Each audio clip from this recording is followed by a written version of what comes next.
नमस्कार दोस्तों, मैं doctor H Salareja, HOD philosophy and yoga department, government Digvijay college, Rajnandgaon. आज हम लोग जिस टॉपिक के बारे में चर्चा करेंगे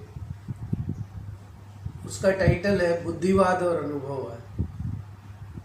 बुद्धिवाद और अनुभववाद MA प्रीवियस के सेकंड पेपर के 5th यूनिट का कोर्स है।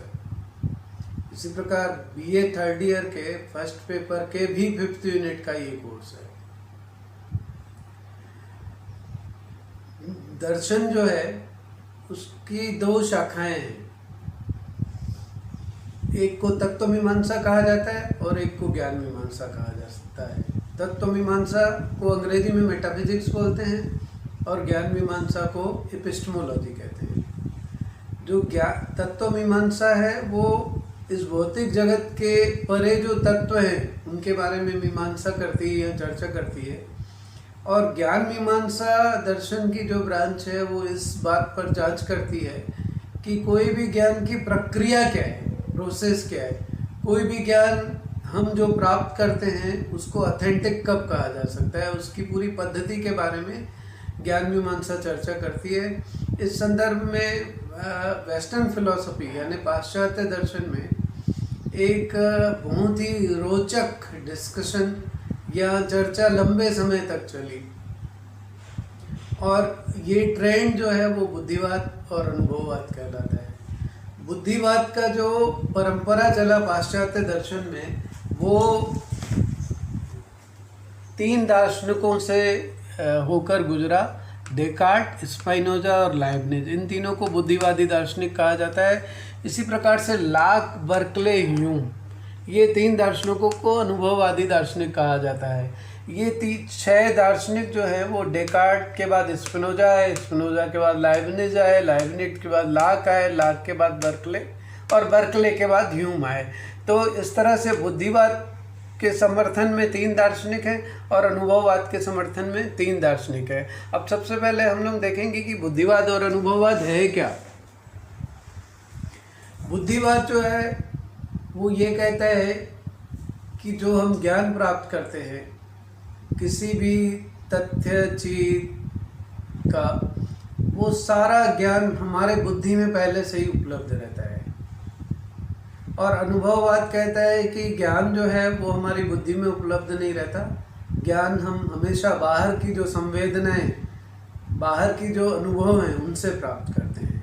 तो सारा ज्ञान हमारी बुद्धि में रहता है। इस मान्यता को समर्थक विचारकों को बुद्धिवादी कहा जाता है, और सारा ज्ञान अनुभव रूपी बाह्य संवेदनाओं से प्राप्त होता है। इन दार्शनिक समर्थकों को अनुभववादी कहा जाता है। अब हम लोग बुद्धिवाद की और अनुभववाद की, क्योंकि ये दोनों परस्पर विरोधी सिद्धांत हैं, दोनों की विशेषताओं को अगर हम लोग साथ में रखकर पढ़ेंगे तो बुद्धिवाद का प्रत्यय भी हमारा स्पष्ट होगा और अनुभववाद का प्रत्यय भी हमारा स्पष्ट होगा। तो बुद्धिवाद और अनुभववाद की विशेषताओं को अब हम प्रारंभ करते हैं। बुद्धिवाद जो है वो, उसकी पहली विशेषता है ज्ञान का स्रोत सक्रिय बुद्धि है, और अनुभववाद कहता है ज्ञान का आधार अनुभव है। ज्ञान का स्रोत सक्रिय बुद्धि है का अर्थ ये है कि बुद्धिवाद बतलाता है कि सारा ज्ञान हमारे बुद्धि में पहले से ही उपस्थित है, और जैसे जैसे हम बड़े होते हैं और हमारी बुद्धि कार्य करना प्रारंभ करती है तो वो ज्ञान जो है, जो हमारे बुद्धि में पहले से ही उपलब्ध है, बुद्धि के सक्रिय होने के कारण हम उस ज्ञान को समझना शुरू कर लेते हैं, उस ज्ञान को ऑथेंटिक बनाना शुरू कर देते हैं। इसलिए इसकी विशेषता के बारे में ये कहा गया है कि ज्ञान का स्रोत ये सक्रिय बुद्धि है। इसके अपोजिट अनुभववाद कहता है कि हमारी बुद्धि तो बिल्कुल निष्क्रिय रहती है। एक्चुअल में बुद्धि जो है उसमें ज्ञान का प्रारंभ कब होता है? अनुभववाद कहता है उसका आधार अनुभव है। जब हम बाहर की ओर देखते हैं, बाहर की चीज़ों को देखते हैं, उसके अनुभव हमारे अंदर जाते हैं, तब ज्ञान प्रारंभ होता है। यहाँ पर बेसिक अंतर बिल्कुल स्पष्ट है कि बुद्धिवाद कहता है कि सारा ज्ञान हमारी बुद्धि में है, वही आधार है, और वो सक्रिय बुद्धि के कारण हम सारी चीज़ों को जान पाते हैं। लेकिन अनुभववाद कहता है कि ज्ञान का स्रोत बुद्धि न होकर बाह्य अनुभव है। जब तक वो प्राप्त नहीं होते हैं तब तक ज्ञान प्राप्त नहीं किया जा सकता। ये पहली विशेषता है। दूसरी विशेषता जो है वो भी बिल्कुल स्पष्ट है। दूसरी विशेषता है कि ज्ञान अनुभव पूर्व होता है, बुद्धिवाद कहता है, और अनुभववाद कहता है कि ज्ञान अनुभव पश्चात होता है। इसका अर्थ भी बिल्कुल स्पष्ट है। अगर सारा ज्ञान हमारे बुद्धि में उपलब्ध है तो बाहर के अनुभव के पहले ही हमें ज्ञान प्राप्त होगा। इसलिए बुद्धिवाद कहता है कि कोई भी ज्ञान जो है अनुभव के बगैर, अनुभव के पूर्व हमें होता है। और इसके विपरीत अनुभववाद कहता है कि हमारे बुद्धि में तो कोई ज्ञान है नहीं, इसलिए जब तक अनुभव प्राप्त नहीं हो तब तक ज्ञान का प्रारंभ नहीं होगा। तो ज्ञान अनुभव के पश्चात होता है।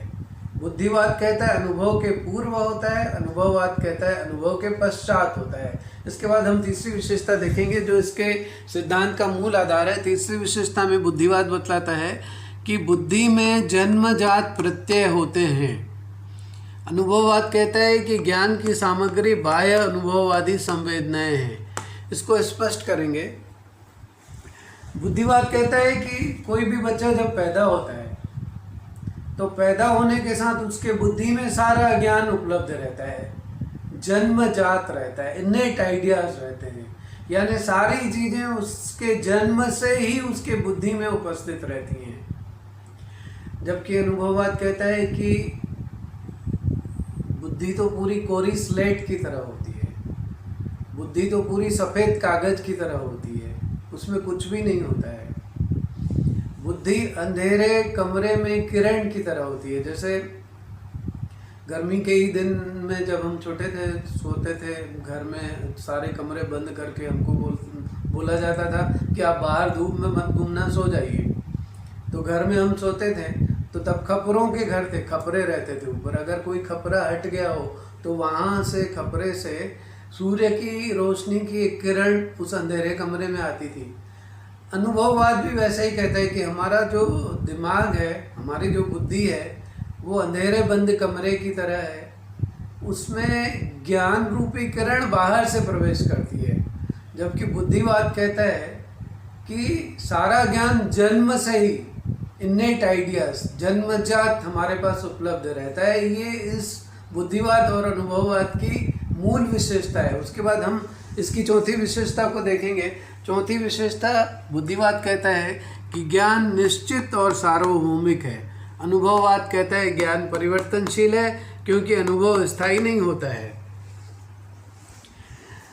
बुद्धिवाद कहता है कि यदि सारा ज्ञान हमारे बुद्धि में है तो इसका मतलब सारा ज्ञान तय और फिक्स है, उसमें कोई परिवर्तन नहीं होना है। इसलिए वो कहता है कि ज्ञान गणित की तरह 2 और 2 मिला के 4 बराबर 4 हमारी बुद्धि में पहले से ही उपस्थित है, तो वो ज्ञान पूर्णतः निश्चित और सार्वभौमिक है। इसके विपरीत अनुभववाद कहता है कि हमारी बुद्धि में तो कोई, वो तो बिल्कुल प्लेन है, कोरी है, और बाहर से जो अनुभव प्राप्त होते हैं वो अनुभव जो हैं वो परिवर्तनशील हैं। रोज़ एक ही तरह के अनुभव नहीं होते हैं। अनुभव या संवेदनाएं स्थायी नहीं होती हैं, उनमें परिवर्तन होता रहता है। इसलिए किसी भी ज्ञान को हम निश्चित नहीं मान सकते, किसी भी ज्ञान को हम सार्वभौमिक नहीं मान सकते। तो ये एक दूसरा मुख्य अंतर बुद्धिवाद और अनुभववाद में है। बुद्धिवाद कहता है कि सारा फिक्स ज्ञान है इसलिए ज्ञान निश्चित है। अनुभववाद कहता है कि अनुभव परिवर्तनशील है इसलिए हमारा ज्ञान जो है वो निश्चित नहीं है। बुद्धिवाद और अनुभववाद की जो 5वीं विशेषता है उसको समझने की कोशिश करेंगे। ये 5वीं विशेषता बहुत ही टेक्निकल है, इसलिए इसे थोड़ा ध्यान से सुनिएगा। 5वीं विशेषता है, बुद्धिवाद कहता है ज्ञान की पद्धति निगमनात्मक है और अनुभववाद कहता है ज्ञान की पद्धति आगमनात्मक है। निगमनात्मक और आगमनात्मक पद्धति क्या है? आगमनात्मक पद्धति ये कहती है कि ज्ञान जो है वो विशेष से सामान्य की ओर आता है, और निगमनात्मक पद्धति इसके विपरीत है। वो कहती है कि ज्ञान जो है सामान्य से विशेष की ओर आता है। जैसे आगमन पद्धति अनुभववाद को हम समझेंगे। अनुभववाद कहता है कि हमने एक आदमी को मरते देखा, फिर दूसरे आदमी को मरते देखा, फिर तीसरे आदमी को मरते देखा, फिर चौथे आदमी को मरते देखा। फिर हमने इस तरह से बाहर के अनुभवों को एक एक आदमी को मरते देखा। वो विशेष, एक आदमी का मतलब विशेष रहता है। और उसके बाद हमने निष्कर्ष निकाला कि सभी मनुष्य मरणशील हैं, जो भी मनुष्य हैं वो मरणशील है। इसलिए अनुभववाद की पद्धति आगमनात्मक है, बाहर के अनुभवों से, सामान्य अनुभवों से विशेष ज्ञान को निर्मित करती है। लेकिन बुद्धिवाद की पद्धति जो है निगमनात्मक है, वो अनुभव को नहीं मानती। वो पहले से ही तय किए हुए बुद्धि में फिक्स ज्ञान है निगमनात्मक, कि सभी मनुष्य मरणशील है, जो भी मनुष्य इस धरती पर है वो एक दिन मरेगा। इसलिए बुद्धिवाद की पद्धति जो है वो निगमनात्मक कहलाती है और अनुभववाद की पद्धति जो है आगमनात्मक कहलाती है। और इसके पश्चात हम लोग छठवीं विशेषता जो है इनको क्रिटिसाइज करती हुई पढ़ेंगे या समझेंगे। छठवीं विशेषता बुद्धिवाद की ये है कि बुद्धिवाद का अंत अंधविश्वास में हो सकता है, अतः यह सिद्धांत एकांगी है। छठवां, अनुभववाद की जो विशेषता है, अनुभववाद संदेहवाद की ओर ले जाता है, अतः यह भी एकांगी है। बुद्धिवाद की अगर मान्यताओं को देखें तो सारी चीज़ें पहले से हमारे दिमाग में फिक्स और तय हैं, उनमें परिवर्तन नहीं हो सकता और हम पहले से ही उन चीज़ों को माने हुए हैं। इसलिए यदि बुद्धिवाद की अवधारणाओं को हम माने तो इसका अर्थ ये हुआ कि सब कुछ पहले से हमने मान के रखा हुआ है। अतः यह सिद्धांत जो है वो कई बार एनालिसिस करने नहीं देता, विश्लेषण करने नहीं देता। पहले से तय सिद्धांतों के मानने के कारण इसकी मान्यताओं को अंधविश्वास की ओर ले जाने की संभावना ज़्यादा रहती है। लेकिन अनुभववाद जो है, अनुभववाद भी बाहर के अनुभवों को ही एकमात्र स्वीकार करता है और वो परिवर्तित होते रहते हैं, अतः हम किसी भी ज्ञान को निश्चित नहीं कर सकते। इसलिए अनुभववाद जो है वो संदेहवाद में परिवर्तित हो जाता है, जैसे ह्यूम के दर्शन में हुआ भी है। इसलिए बुद्धिवाद भी एकांगी विचारधारा है और अनुभववाद भी एकांगी विचारधारा है। इसलिए जब इन 6 दार्शनिक के बाद पाश्चात्य दर्शन के महान दार्शनिक कांट आए तो उन्होंने देखा कि एक विचारधारा बुद्धि को मान रही है, एक विचारधारा अनुभव को मान रही है, और दोनों विचारधाराओं में एक विचारधारा जो है सारा तय किए हुए है और एक विचारधारा में संदेहवाद आ जा रहा है। तो उन्होंने क्या किया, इन दोनों को जोड़ दिया और बतलाया कि ज्ञान के लिए दोनों चीज़ें जरूरी है, बुद्धि भी जरूरी है और अनुभव भी जरूरी है। बुद्धि रूपी प्रत्यय में अनुभव रूपी सामग्री जब उपस्थित होगी तभी ज्ञान पूर्ण होगा। इसलिए कांट ने जो लंबे समय तक पाश्चात्य दर्शन में चली आ रही अवधारणा है बुद्धिवाद और अनुभववाद का समन्वय करके पाश्चात्य ज्ञान मीमांसा को पूर्ण बना दिया।